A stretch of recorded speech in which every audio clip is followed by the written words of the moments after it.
Hello, everyone. How's everybody doing? Okay, let's get started. Larry was my constitutional law professor and mentor, and there is no better person on earth than Larry Tribe. I just offer that as a... So why'd you write this book? Well, you know, it's not an interesting subject, and there's nothing going on at the moment, so I was looking for a random topic. Right. No, I mean, I've been thinking about impeachment ever since I was 13, because there were all these impeach Earl Warren signs right after Brown v. Board.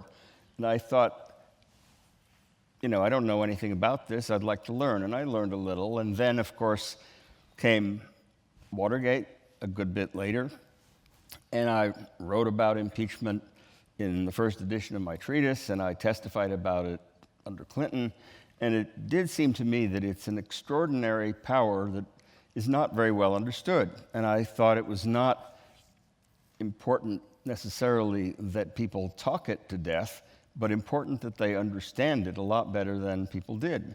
And I thought the best way to help understand something is to write a book about it, so I did. So, but did you think that, I mean, you started work on this book early in the Trump administration. Right. I think I heard you say earlier, April. So did you just think, well, this guy's getting impeached, so I better write this book? No, I didn't think that. I thought the time had come, even at the moment of his inauguration, to start studying impeachment, to start investigating what was going on, because it was clear he was violating the emoluments clauses that people hadn't said a lot about, but that really were the main protection against corruption with foreign powers holding sway over our president. But I knew from the beginning that there would be a lot of push to get rid of him. And I also knew that it's not as easy as some people think. So I wanted to explore it and try to get people to chill a little bit, because impeachment is not a magic wand. On the other hand, the people who think that the country would collapse if we finally removed a president through impeachment, I thought were overstating it. And I wanted to help bring balance to it, and I had a perfect co-author in Joshua Matz. So we were off running. Speaking of whom, Joshua, the Constitution says the president or any covered officer, and we can talk about that, who's covered, but certainly applies to the president, can be impeached for treason, bribery, or other high crimes and misdemeanors. What's a high crime and misdemeanor? Well, so that's probably one of the most famously vague phrases in the entire Constitution. It's also one of those phrases that everybody seems to know, and everyone seems to have an opinion about, and usually that opinion is, if I hate the bastard, then what he's doing is a high crime and misdemeanor.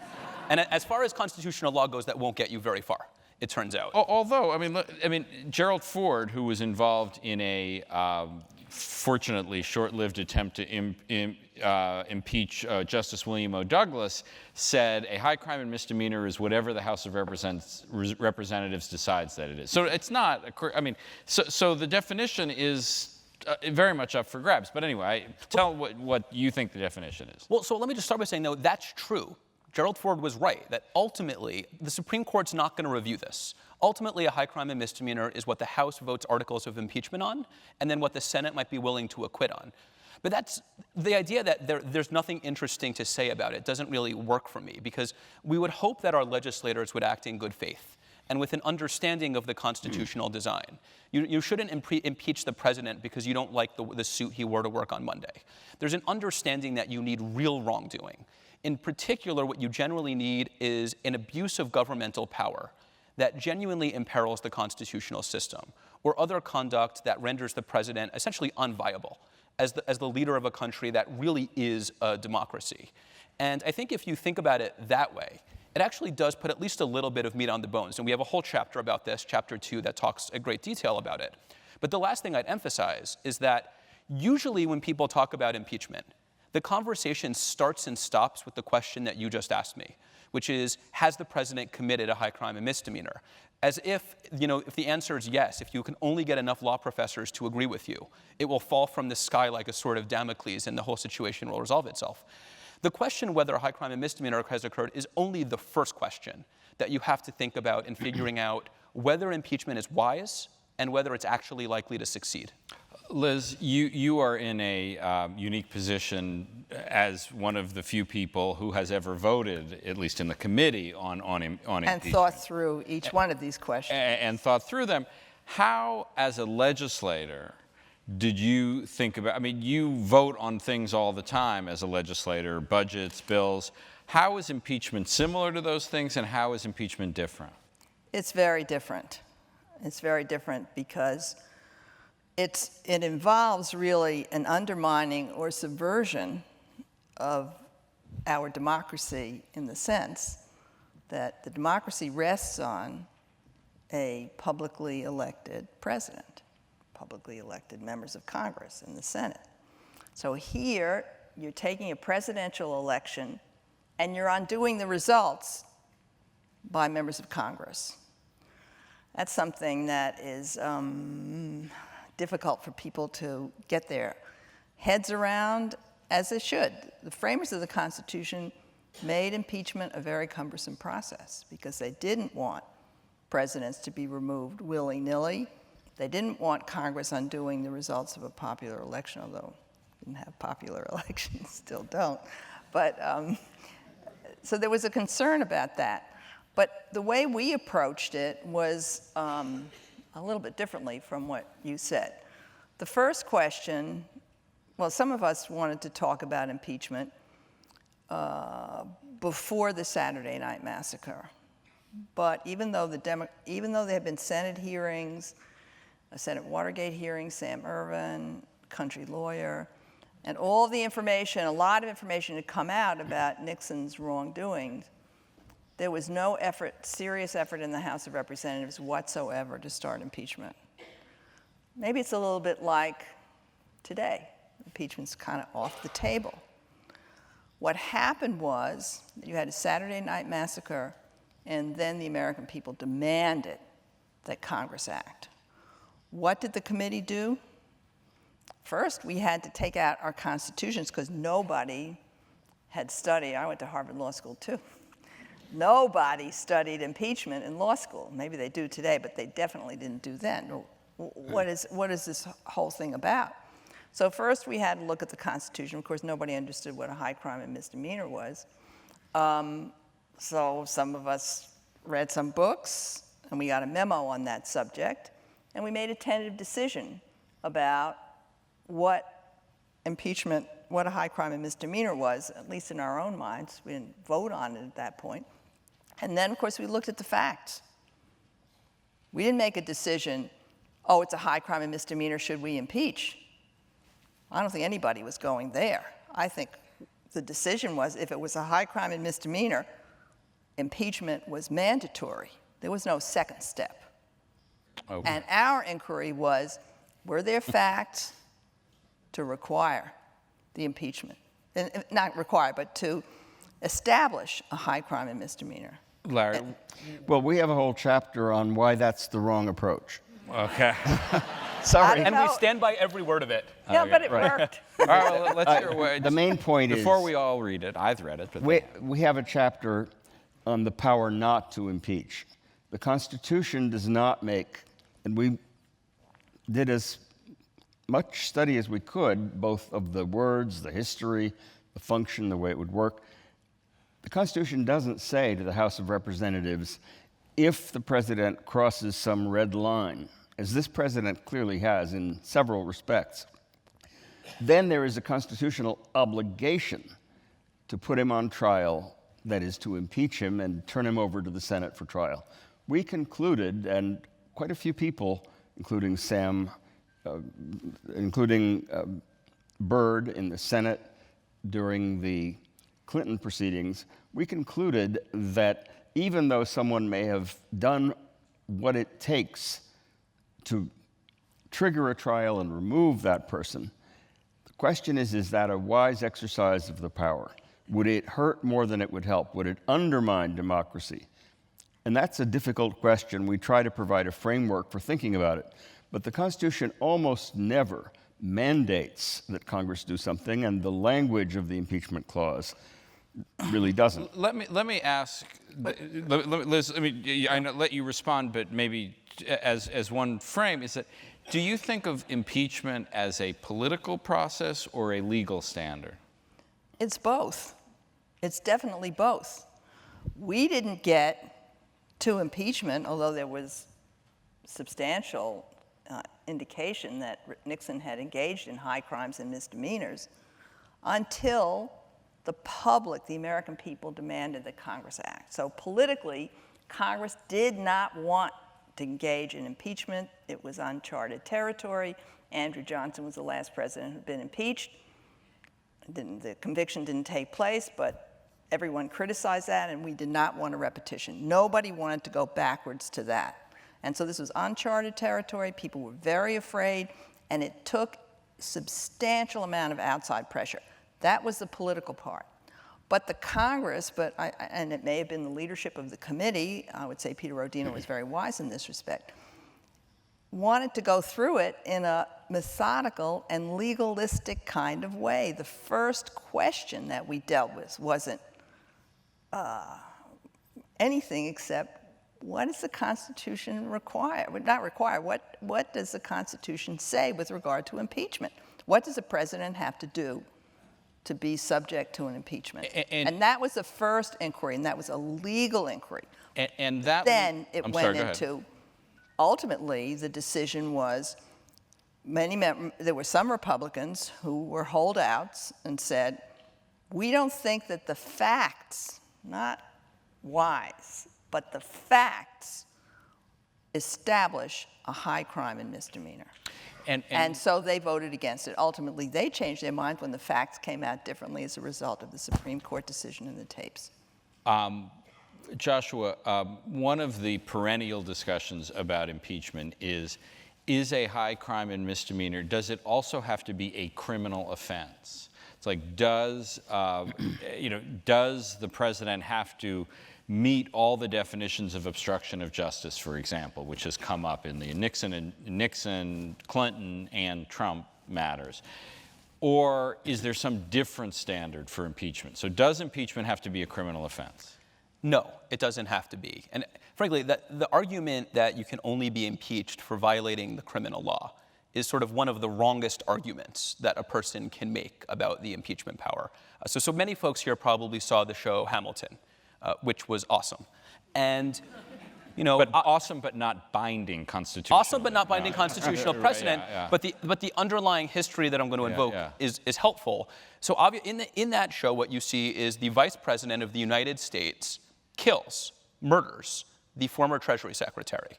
Now, can anyone in this room think today that if Vice President Pence shot and killed the Treasury Secretary, or a former Treasury Secretary, that Congress wouldn't at least open impeachment hearings?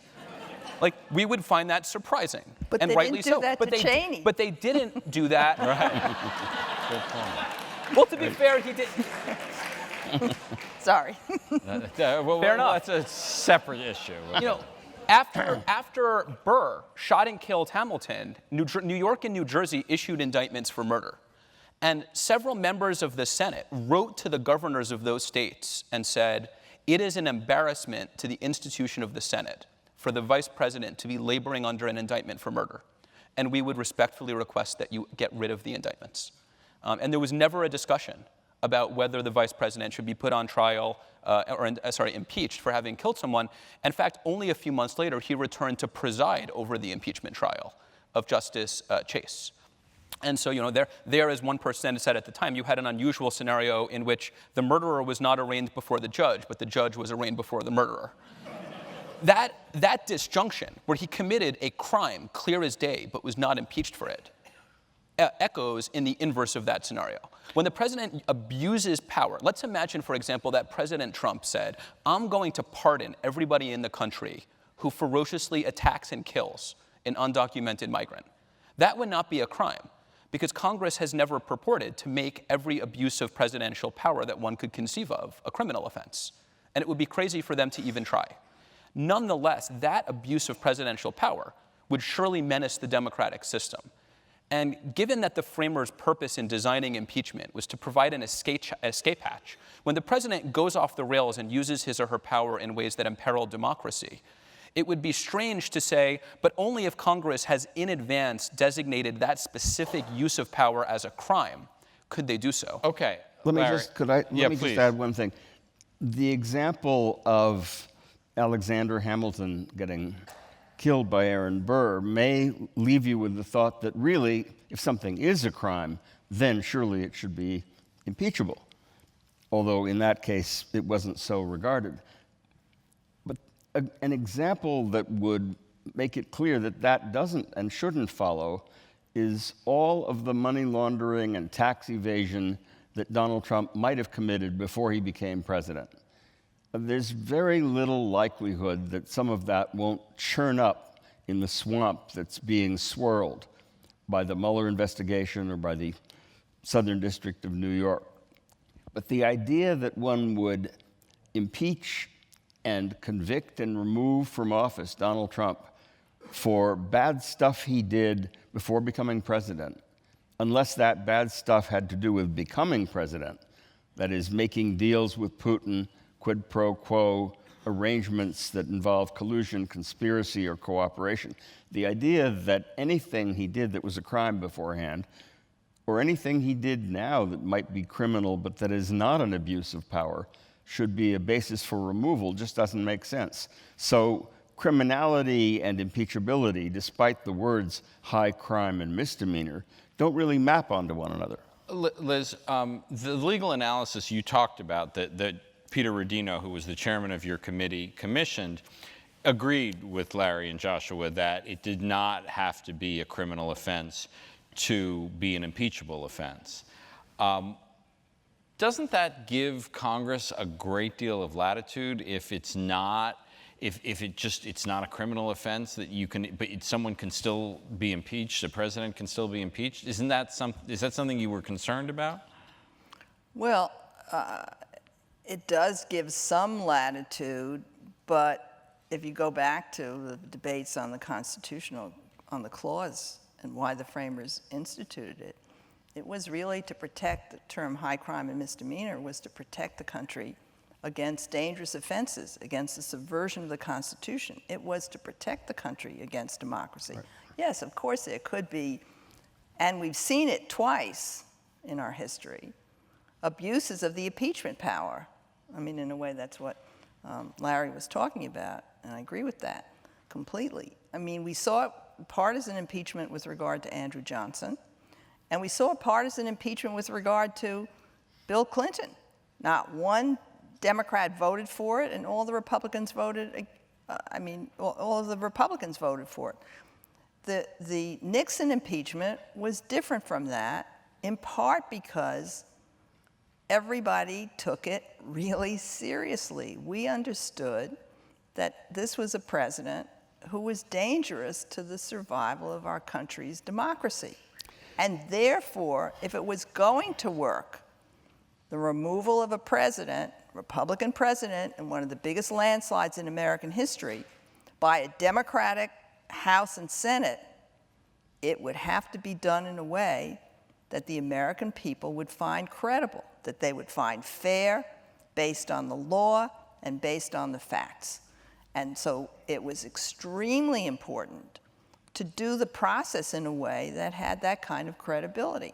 And it did. I mean, everybody bent over backwards to give the president the opportunity to make his case.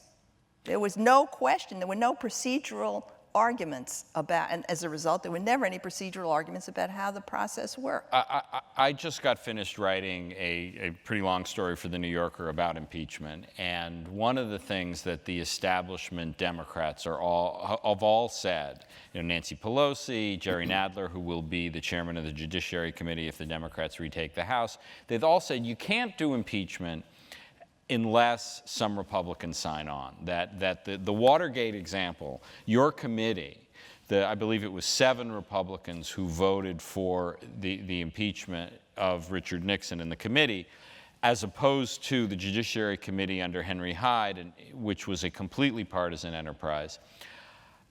Is that right? Do you think, Larry, that impeachment should never go forward unless you have some bipartisanship?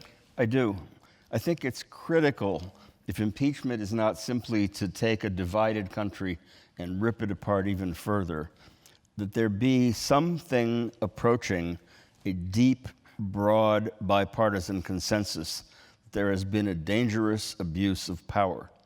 Now, it seems to me that the Andrew Johnson example, where conventional scholarship has it that, oh, it was a big mistake to impeach him, and it was lucky that he didn't get convicted, when we studied that, we concluded, no, that really was a case where if the right reason had been given for treating him as an outlaw, essentially, impeachment and removal would have been appropriate. Instead of fastening on a crazy argument about how he shouldn't have fired his Secretary of War without getting Senate consent, if they had focused on the way that he was ripping the country apart by effectively undoing what Lincoln had achieved, and by almost reinstating the pre-Civil War status quo, that was so profound an abuse of power, though it was not a crime as such, that his removal might well have made sense. And we use that to illustrate how important it is in the process of debating whether someone should be removed, to focus on the right reasons and not simply let yourself drift off into repackaging your dislike of the president or your disagreement with his policies into an impeachable offense. Can I just add one thing? Sure. I'm not disagreeing with you. I think the key to the success, and I didn't get a chance to mention this, the key to the success of the Judiciary Committee's articles of impeachment and public support for its result was the fact that the articles were drafted not by the Democratic majority, but were drafted by a group of Democrats and Republicans on the House Judiciary Committee, a special caucus of conservative Southern Democrats and moderate Republicans who got together and framed the articles of impeachment. If it could pass muster among these people, then it would have broad credibility, not just with the whole committee, but the Congress and the American public. Joshua, did you want to add something? Yeah, I mean, I think part of what we're ultimately getting at here is that the Constitution really places a wager on the American people. At the end of the day, by requiring a supermajority vote in the Senate, in particular, for an impeachment to succeed, the Constitution basically gambles that in the face of presidential wrongdoing that genuinely menaces democracy, the American people will overcome polarization and inertia and partisanship and all of the other forces that can prevent political consensus from forming, and will rally against the leader who's gone off the rails and threatens the entire undertaking. And sorry, just with one last point there is, we live in a time now where I think a lot of people would agree that our political system is broken in some ways. And so in precise distinction from the Nixon case, where there was a coming together of politicians of goodwill from different parties, obviously with different worldviews and different incentives, but they came together in an effort to sort of save the country from a threat. One question we now face is whether it's really plausible to imagine that the partisan divide could be bridged. And I think when you refer in your article to senior Democrats expressing reluctance to lead with impeachment talk and to travel the country saying that no matter what happens, we're going to vote for impeachment, what they understand and what some people like Mr. Steyer don't understand is that an impeachment can't be taken seriously and it will not succeed and it will not have legitimacy if it looks like one party has decided at the outset that there's only one outcome it can live with, and that's the removal of the president. It needs to be a process that brings the people of the nation of all viewpoints together to make a decision about this. Okay, but a different way of looking at what you're saying is if, and let's not be coy, let's start to label things. I mean, if the Republican Party today, which is a much more conservative party than the one you were dealing with in the mid-'70s in Washington, if they can, what you are saying is if they can hold together as they are holding together now, they can exercise a veto over impeachment regardless of what the evidence is. Is that a good thing? It's not a good thing, but we might as well face reality. It seems to me there are so many differences between where we are now and where we were in the Nixon years. I mean, Nixon's policies would have made him a little to the left of today's Democratic Party. He created the Environmental Protection Agency, food stamps, everything. And on top of that, he had a sense of shame. So it was possible for someone like Goldwater to come to him and say, Dick, the jig is up. And he didn't want to be humiliated with a trial, even if he thought maybe he could just squeak by. Today, I think it's clear, if we're going to be open about it, that Trump would like nothing better than to wallow in the mud of an impeachment trial and be front and center every minute. And then, when the 67 votes aren't there to remove him, he would say, you see, no collusion, no obstruction. He would be empowered even more. What I think ultimately is that in this situation of broken politics, if there were anything remotely approaching the vote that it would take to remove the president, we should look at alternatives. I mean, if, for example, the Democrats just barely control the Senate and do well in the House, then there would be the votes to have a massive investigation, to have the subpoena power, to use the power of the purse, all sorts of ways of constraining the president and protecting the constitutional system, so that even if in today's era of really dysfunctional and broken politics, impeachment becomes a device that is not off the table, but extremely unlikely to succeed. It doesn't mean that the system is totally without defenses. I mean, I often encounter people who say, can't you give us some hope? Isn't there anything that can be done? There are plenty of things that can be done. When you look at the Me Too movement, when you look at the kids from Parkland, when you look at the uprising and the increased political engagement, we're building from the ground up. But the fact that this tool may be a sword of Damocles that hangs and never really drops successfully, that in itself shouldn't make us give up on the democratic project. Well, let's turn. Let me Please, just Liz, go ahead. respond to that. One is that, yes, there are alternative ways of checking a president, but remember the president has a veto power. So legislation, he can block legislation by having 1/3 plus 1 of the votes. Right. I remember how we tried to stop the war in Vietnam. And finally, we did stop the bombing of Cambodia, but he was able, basically, because he had 1/3 plus 1 vote, to push that off for 3 or 4 months. So the bombing continued against the will of a majority. So can it work? To some extent, but it's not a fail-safe. And I also want to go back to impeachment. Somehow, everybody thinks we start impeachment and it's over. You go to a trial, it's you know, you're there sitting in front of the TV or computer or whatever, and that's it. Impeachment started with the Saturday Night Massacre in October. We had Of counsel 73. 73. We didn't have counsel in place till December because the Democrats, to try to make it bipartisan, picked a Republican counsel, and the Republicans picked a Republican counsel. Took a while to get that done. But then the process started. Nobody at the outset, I just want to emphasize this, knew where it was going to end up. Mm-hmm. Nobody said, oh, we're going to get Nixon. We know the charges. We're sitting down now. We're writing it up. It's all perfunctory, rubber stamp, finished.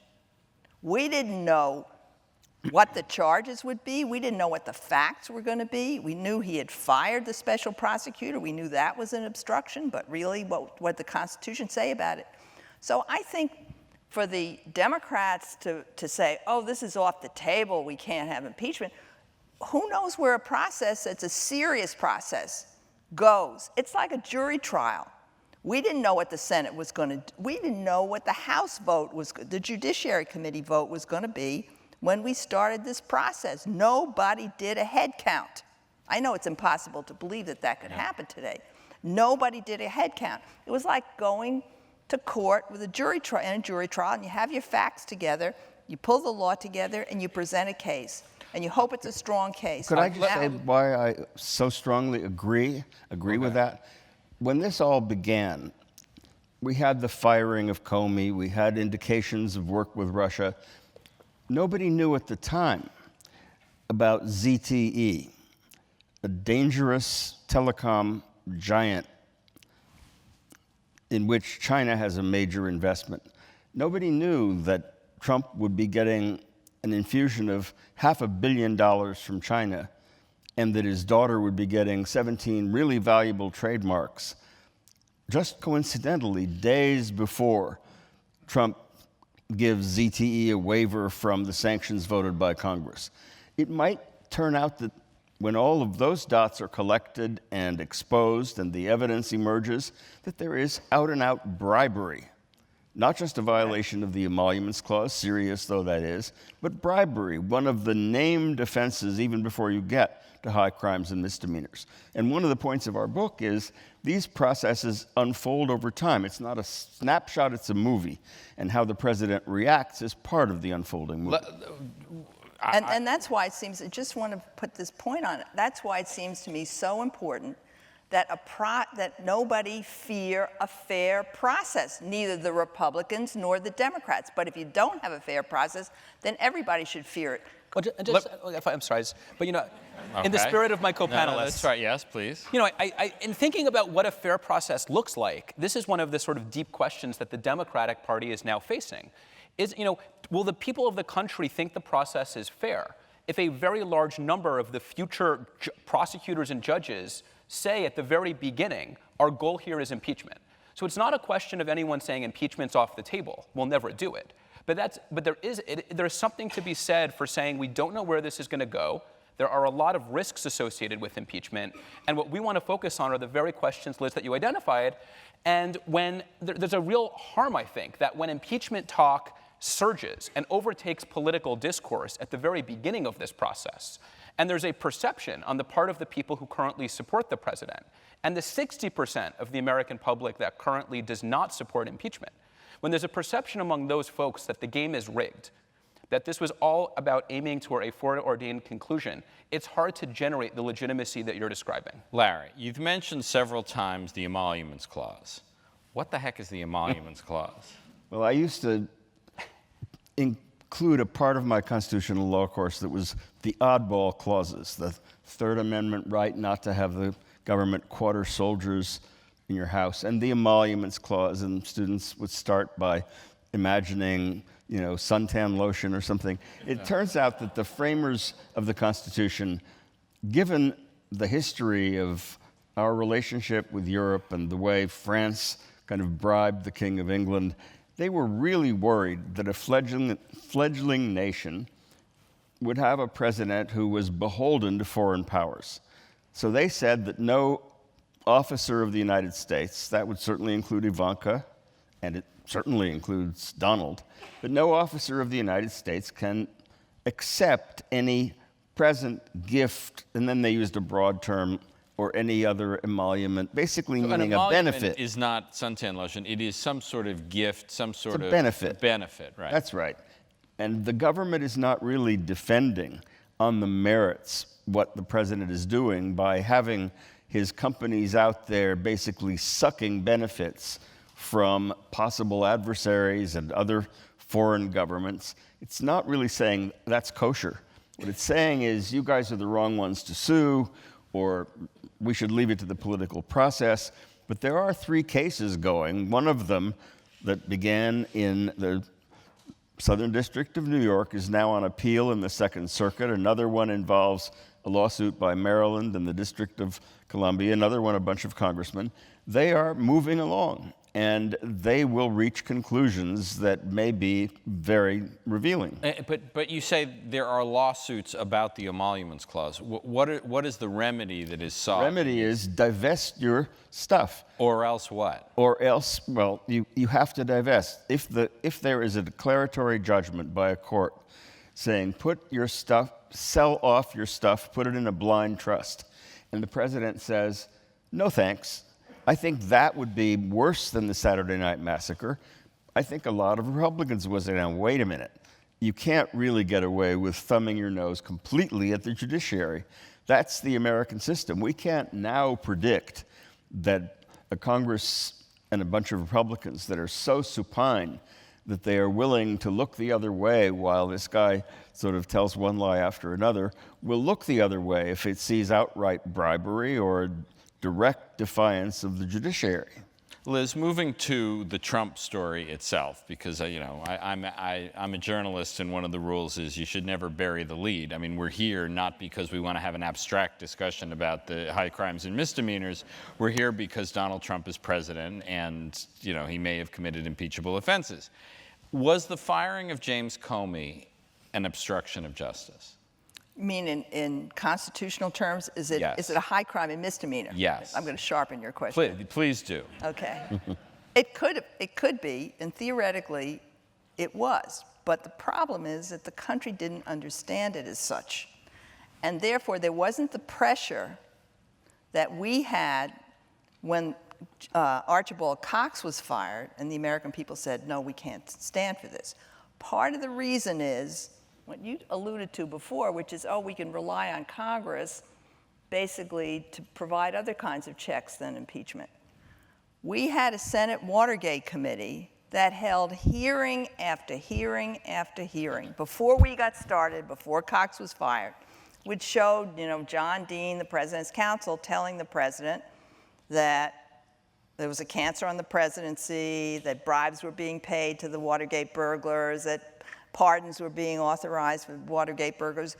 By the time the Saturday Night Massacre happened, there was a pretty deep understanding among the American people as to what these conflicts were. They understood what was involved with the tapes.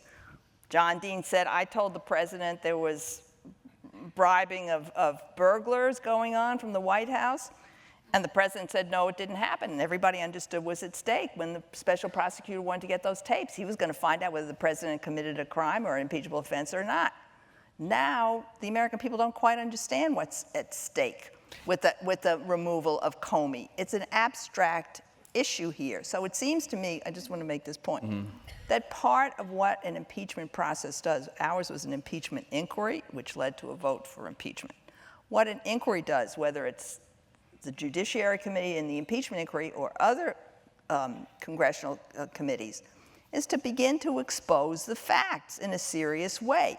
We do not have this going on now. We have these joke committees doing joke investigations and trying to obstruct an inquiry. But isn't there also the oddity here that with Watergate, you had the president denying improper motives, and then the tapes came out and showed that he had, used the CIA to try to stop the Watergate inquiry improperly. Isn't the oddity here that instead of having these improper motives in secret, Donald Trump told Lester Holt 2 days later that, I fired Comey to get rid of the Russia investigation?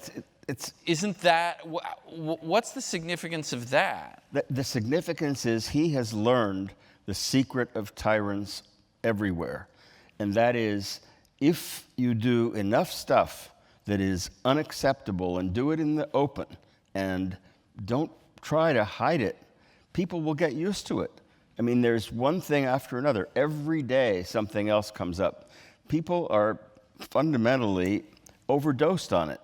And they develop a kind of immunity. He is normalizing a series of things by doing them out in the open that in the Nixon era were suddenly exposed. And it was the sudden ripping off of that Band-Aid that woke people up. Now I'm afraid people are being put to sleep and rendered numb by the constant drumbeat of open and above-board violations. And that's a dangerous situation. This is a question that came up here. As you look out, I mean, you've mentioned ZTE, I mentioned obstruction of justice. Obviously, there's, the Russia connections, collusion. If you were directing an impeachment investigation now, and Liz, in your spirit, an investigation, not a conclusion, Correct. But if you were leading an impeachment investigation today, which do you think is the most promising area to look into? Joshua, why don't you start with you? So it's interesting that you say the framing of the question, what's the most promising? Because the presumption of the question is that what is promised is impeachment. Well, and I so mean, it's not, what what is most likely to lead to impeachment? I mean, you don't want to waste your time, and It seems like at this moment there are a lot of questions in the country about the nature of President Trump's relationship, financial, political, and otherwise, with Russia, China, and a number of other countries. There are questions about whether there was any attempt by those countries to interfere in the election. There are questions about whether he knew about that, or whether he tacitly endorsed it, or whether his senior staff did and he knew about it or he didn't care. And then there are questions about whether, since taking office, impropriety in his connection to those countries has in any way affected the manner in which he's exercised power. I don't know the answer to those questions. I tend to be much more cautious about jumping to conclusions. If you watch Fox or MSNBC, the world is full of people who all think they know the answer. And my guess is all of them, it's why or you should CNN, watch CNN. or CNN. Yeah. Hashtag fake news. Yeah, no. And I think one way or the other, the American people deserve closure. They deserve answers and they deserve an understanding. Whether that ultimately leads to a political consensus that impeachment or some other remedy is appropriate is a question for down the line. Obviously, Special Counsel Mueller is currently investigating that. Okay. And so I think leaving that investigation be and protecting its integrity is the most important thing right now. I get that, but in the universe of Trump scandals, which do you think is the most significant, Liz? Well, I think there's several. Some of them need to be investigated more. We know that Mueller's done an investigation. We don't know all of the facts. It's not the situation as we had in Watergate, where a lot of the facts were out in the Senate Watergate hearing and the public knew them. We don't know some of the facts. But you do have, with regard to what I would say is obstruction of justice in a broad way, not in a criminal sense, you do have the firing of Comey. He indicated that he was doing that because Comey wouldn't be loyal to him. What does loyal mean? Do an investigation that was going to be helpful to him as opposed to harmful to him. That's not what the president can do that. He also tried to influence other members of the House, the Senate, members of the cabinet, to try to stop the investigation from going forward. We don't know all the information about those phone calls, those requests. If all of that came out and were packaged and presented properly to the American people, I think that could be very serious concern. So I think that it's probably, in a way, the easiest to understand. Right now, the Russia thing could be very serious, but we don't know enough facts right now to show that he conspired with them. We know he tried to, his staff tried to, but whether they succeeded or did enough to persuade people that there's a basis for removing him from office, I mean, that he wanted to is a different story. What do you think, we know that. I think that the American people are tired of lawyers, and they're tired of legalistic stuff. But not legal analysts. They're tired of all. Jeff, I'm sorry, they're tired of all of us. I know. The point is that even though it is an established principle both of criminal law and of the Constitution that obstructing a legitimate inquiry is a terrible thing in itself, even if there is no underlying offense. That's not how the American people really feel. They feel if there's no there, who cares if he's trying to get rid of all this investigation? I think there is a big there, and the real problem, I think it was best put together in James Clapper's book, Facts and Fears, that came out just a few days ago. This very nonpartisan guy who was head of one intelligence operation after another under various presidents, concluded that in his view there is no real question but that Putin himself directed an intervention in our election that elected Donald Trump. That was the direct result. Now, I think if the American people were really convinced of that, and it would take more facts to convince them, they would begin to realize that their principle not of just democracy, but if sovereignty is at stake. A lot of conservatives care about sovereignty, our borders. We're not a nation if we don't have borders. What kind of borders do we have if a foreign hostile power can tell us who the president should be? I think that's overwhelmingly important. And I think it's important in a way that really could change the complexion of all of this in a serious way. But it's also forward-looking. I mean, there's no indication that it's stopped. There's no indication that our midterm elections are not going to be similarly distorted, or that the 2020 election won't be similarly distorted. And what we do know is that Trump has ordered nothing by way of protecting us against it. Now, whether we look at that as dereliction of duty, as a serious impeachable offense, maybe we should, maybe we shouldn't, but whatever we call it, it's a danger to the national security. The fact that nothing is being done, and there's no reason to think that Trump wouldn't want to do something except that he doesn't want the legitimacy of his election to be questioned. You know, what you Well, just can I said. just add one thing? Which is, he may be more serious even that he doesn't want the legitimacy of his election to be questioned. He wants Russian help again. Right. That could Right. be another motive here. He's quite happy to Very have it clear. coming. They did it once, maybe they'll do it again. What you just said sounds a lot like the ads that Tom Steyer has run on MSNBC and CNN. Tom Steyer, for those of you who don't know, is a San Francisco billionaire, private equity guy, who has spent about $40 million advocating for impeachment around the country. And he's saying that Nancy Pelosi and Jerry Nadler, they're all a bunch of wimps, they're all weak. They said, it's just like they told Martin Luther King, no, wait, we'll get to, he said, he is the equivalent of Martin Luther King demanding justice now, that we know enough for impeachment. He's on a 30-city tour. In my New Yorker story, I saw a big rally he had in Des Moines. Is Tom Steyer just all wrong to be doing what he's doing? I think the analogy is a terrible one. People who were saying, wait, don't push for civil rights now, were ignoring the history of slavery and of Jim Crow and of how long people had waited. They weren't saying it really won't work, and therefore you should wait till there's more evidence. Our reason for being cautious isn't that we don't want justice, that we don't want progress. It's that we think that simply crying in the wilderness, impeach, impeach, impeach, isn't going to get us there. In fact, it might have a backlash. What do you think, Liz? I disagree.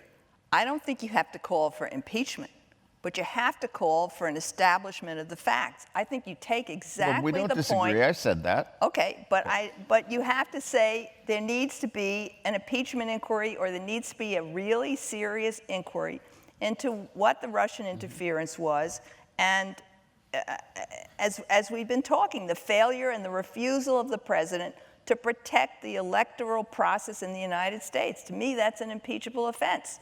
But the Democrats seem to be terrified about raising these issues. And they don't have to say impeachment in every sentence or even in any paragraph. They just have to say, we have to get to the bottom of it. Who is talking about that? Who's out there with that kind of outrage? That's the problem. I actually think we're in heated agreement here.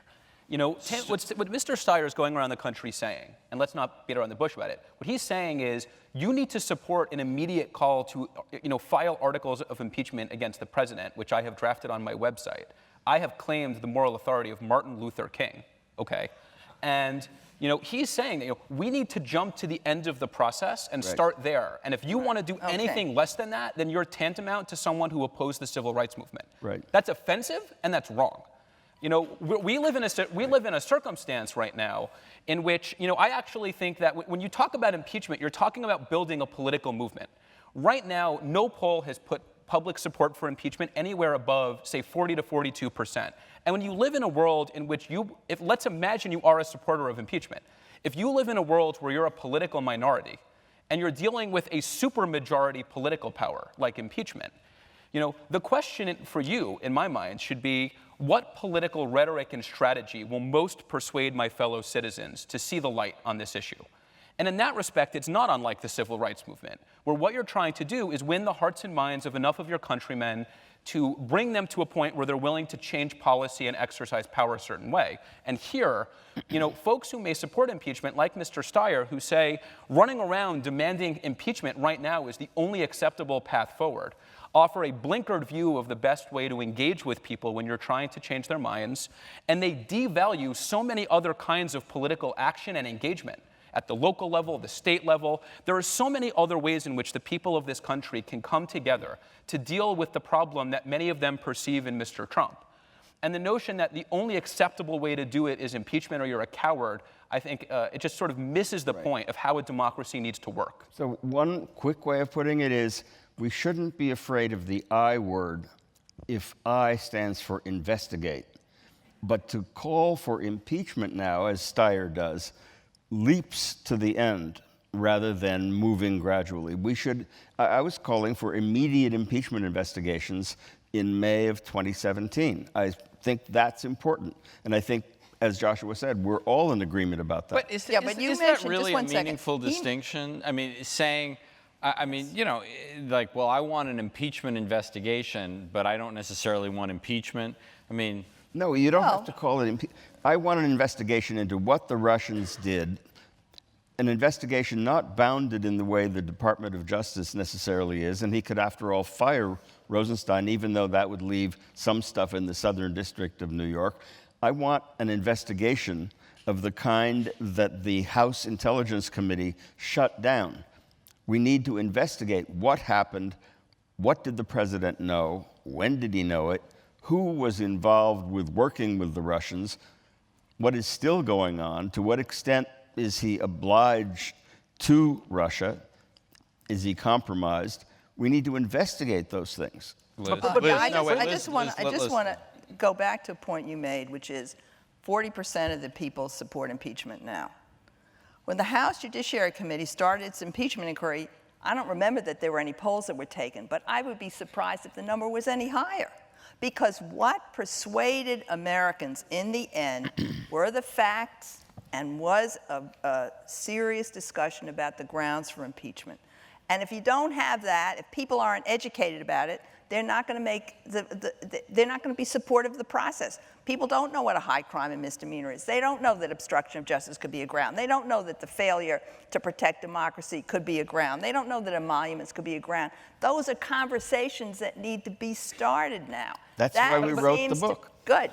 Well, and I've written about this too. But I think that this is vital, and for them and for the leadership in the House to take this kind of conversation off the table is wrong. The American people need to be educated, and we can't be afraid of educating them. Doesn't mean, and I completely agree with you, that we should be saying, oh, I vote for these articles of impeachment.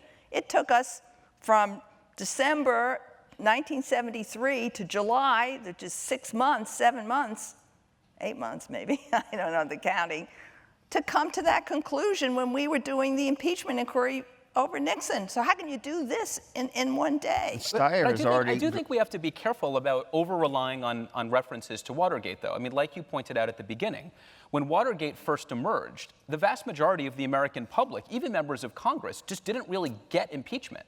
And there are all, it was this new power that was relatively unfamiliar. It hadn't been exercised against the president in over a century.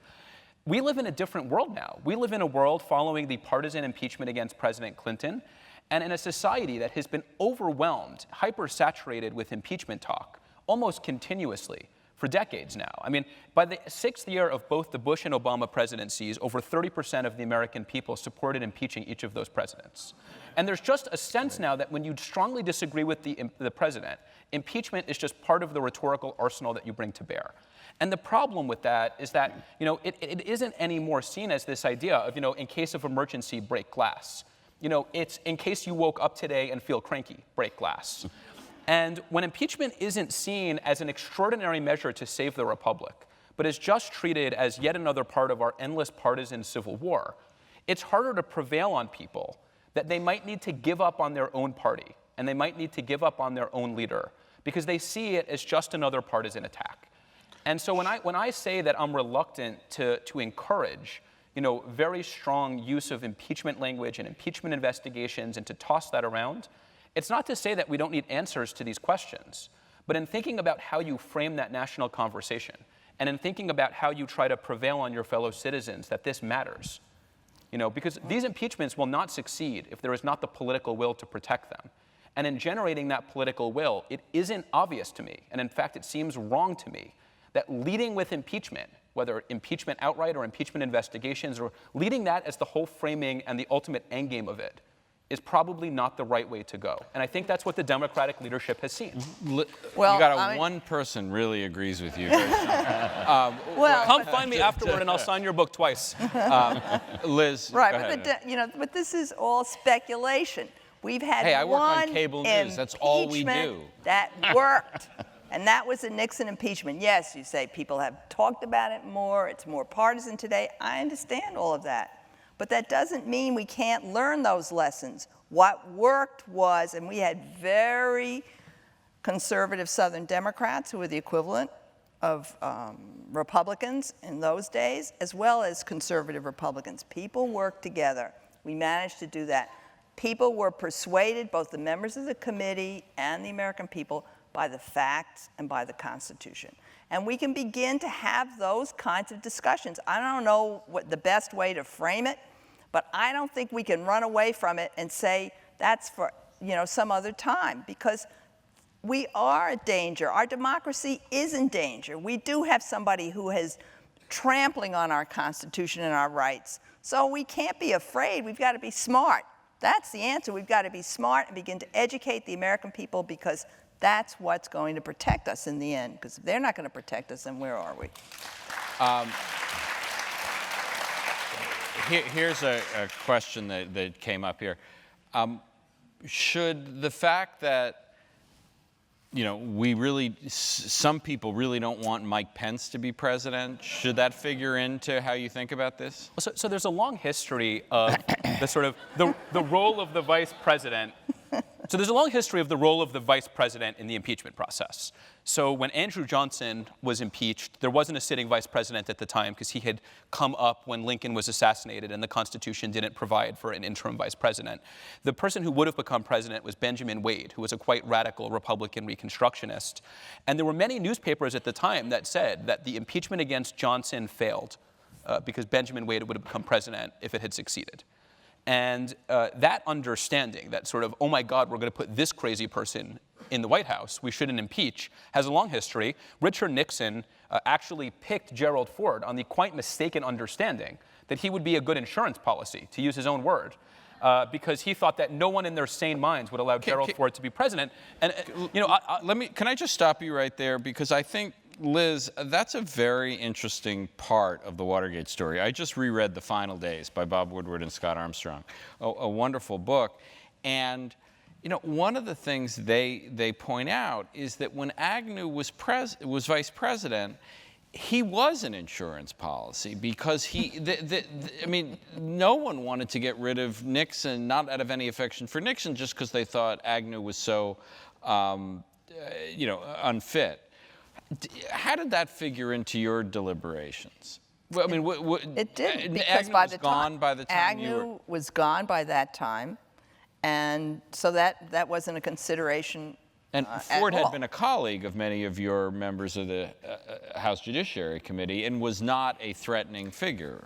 Right. Well, exactly. So I think but the basic issue is that it didn't play any role at that point. But that's because you had the amendment that moved, the 25th Amendment that allowed Ford to replace Agnew, and so the vacancy was replaced. But I personally think that you have to deal with the evil in front of you. And you can't say, oh, well, maybe that thing's going to be worse. We don't know that. But we know we have a big problem right in front of us now, and we have a democracy to protect right now. And we Larry? deal with that. I agree with that. I mean, I'm no fan of Mike Pence. I think he's, I'm not sure that I agree with George Will that he's more evil than Trump. That's what George Will has said. But I do think that we should take these guys one at a time. I think it would be a terrible mistake to say, a lot of my liberal friends say, how could you even think about writing a book about impeachment at a time when the result if it actually succeeded, would be to put a smarter, more ideologically rigid right-winger than Trump in office. And I really regard that as the wrong question. But I also think that there are respects in which Trump's demagoguery and tendency toward tyrannical meltdown of constitutional norms and standards makes him more dangerous than Pence, for whatever that's worth. Since we are, getting towards the end, and we've been sort of, for a little while at least, in the weeds of Trump and Pence, and if we could just step back, and I'd like to ask you all, do you think the framers did a good job of designing a mechanism for removing a president of the United States, this sort of two-level impeachment trial? Well, what do you think, Larry? We tried to think of a better approach, and we didn't come up with one. So in that sense, it's just like Churchill said, democracy is a terrible form of government, except for all the others, and it's better than them. I mean, the framers left no stone unturned. They thought of giving the power to the Supreme Court. They thought of giving it to the chief justices of the state Supreme Courts, the state legislatures. They basically even created some stones in addition to leaving no stone unturned. But I think although you could tweak it, make it instead of a 2/3 vote in the Senate, make it 60%, it really wouldn't change the basic dynamic. They, of course, wanted the House to be the impeaching authority, partly because they assumed, not expecting political parties to rise, they assumed that the House would basically pick the president because the Electoral College would not succeed in choosing a president except very rarely. So they thought the House would pick the president, therefore it was natural for the House to initiate the process of removing him. Their premises may have been wrong. That's not the way it's turned out. But where they ended up, though it's an awkward Rube Goldberg kind of device, is about as good as anyone could do, I think. And I don't have any improvements to suggest. Liz, do you agree? I haven't given that really any thought because the likelihood that we're going to change the Constitution is remote, so I want to be more practical in my approach. But maybe they could have used language that we understand a little bit better, but then they couldn't anticipate where we would be. But I think the important thing is to recognize is that they knew that there'd be a president. They didn't know whether his name was going to be Nixon or Trump. But they knew there'd be presidents out there who would trample on the Constitution and endanger our democracy. And this is what they came up with. And right now, it's not worth thinking about alternatives. They're not practical. Well, I would be remiss journalistically if I did not conclude by asking all three of you, do you think Donald Trump will be impeached or should be impeached? Joshua? I don't know if he will be.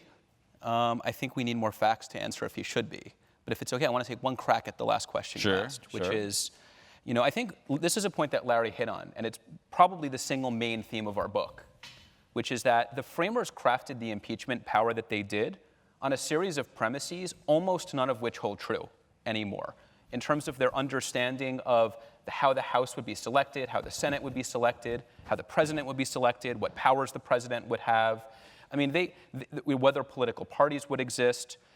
This is an area of the law where even if you genuinely give a lot of respect to what the framers intended and care a lot about original public meaning, and we do, and in the book we go into a great deal of discussion about that, at the end of the day, we're exercising a power in a system that's a planet, a universe away from theirs. And ultimately what that means is that we have to exercise judgment. That shot throughout this process are judgment calls about what kind of a democracy we are and how best to protect it. And those are calls that Congress has to make, and it's also calls that all of us have to make. And it's easy in this area for people to deny that and to act as though this is just some mechanistic thing or to treat it as, legalistic. But the bottom line here is that at the end of the day, what the Constitution requires of us is good judgment about how to save our own republic. And that's the conversation we need to have. And the end result of that conversation is what will lead to the answer to the final question you asked, which is whether an impeachment is in fact a good idea and whether one is likely to succeed. Liz, will Trump be impeached and should he be impeached? I don't know the answer to the first. That depends a lot on Mr. Mueller, what he uncovers. I personally believe that there could be very serious grounds for his impeachment, particularly, as I mentioned, his refusal to protect the electoral system and the obstruction of justice. But unless the country is persuaded of it, and I think all of us have a responsibility to try to get the facts out and discuss the law, then it's not going to happen, even though it should. Larry? Well, I don't claim to know all of the evidence that will emerge.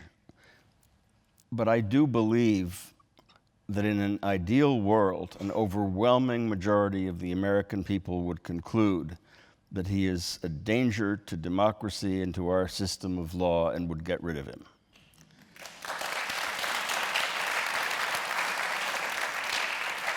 As to whether he will be impeached, I'm sort of afraid that the odds are that the pressure on Democrats, if they do win big in the House this November, despite all of what people might say about not putting the cart before the horse, not reaching the conclusion before the evidence is in, the pressure would be overwhelming on the Democrats to vote to impeach, even if it is predictable that he will then be acquitted and will lord it over everybody by saying that he's vindicated and will have a better chance of being reelected in 2020, which is the worst of all worlds, which is why I might be on the ramparts urging the House not to impeach if it looks like that will be a meaningless gesture.